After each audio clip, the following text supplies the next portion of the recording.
జవాన్ నగర్ అనే ప్రాంతము నా గుండెకాయ. అలా ప్రజలకు చెప్పిన, అందరికి చెప్పిన, దాన్ని అంతా కూడా జిహెచ్ఎంసి మొత్తం చెత్త అంతా తెచ్చి కొన్ని ఏళ్ల సందే ఆడనే వేస్తున్నారు. పర్లే వేస్తున్నారు, అది కాంగ్రెస్ టైంలో సందే వేస్తున్నారు, ఇప్పటిదాకా కూడా వేస్తూనే ఉన్నారు. అది కంటిన్యూ కాంట్రాక్ట్ ఉంది వేస్తున్నారు. మీ దాంట్లోనే కంటిన్యూషన్ అని చెప్తున్నా. నా జర ఓపిక పోతాను, నీకు దండం పెడతా.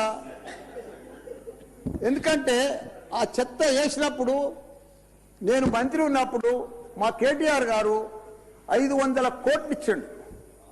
చెత్తతోటి కరెంటు తయారు చేసే ఉత్పత్తి ప్లాంట్ ఆడ తయారు చేసినాం.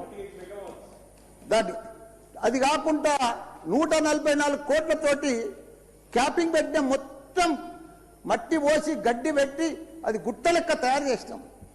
దానికి తోడు వర్షాకాలంలో అందులో వచ్చిన మురుగునీళ్ళు అంత వస్తే ఫిల్టర్ చేసేందుకు 250 కోట్లు ఇచ్చినాం. వాటి ఎస్టీపీ అంత బాగా చేస్తే అందంగా వాసన రాకుండా చేసినాం నా మంత్రి ఉన్నప్పుడు మా కేటీఆర్ సార్.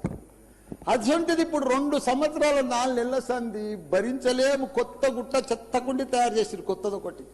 అది రోగాన బారి పడుతున్నారు. వాటర్ల పొల్యూషను, గాలిల పొల్యూషను, భూమిల పొల్యూషను, మురికి నీరు ఉండలేక 2 లక్షలన్నర ప్రజలు ఉంటున్నాడు. దయచేసి అన్నా శ్రీధర్ అన్న, నువ్వంటే నాకు చాలా అభిమానం. నన్ను పగబట్టకన్నా, ఎందుకంటే నా నియోజకవర్గం బంగారం అసుంటి, దేశంలోనే నంబర్ 1 అసుంటి మేడ్చల్ నియోజకవర్గం.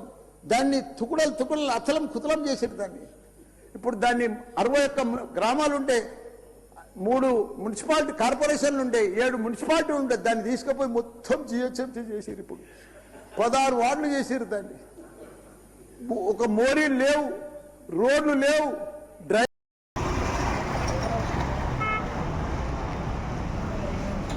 మీరు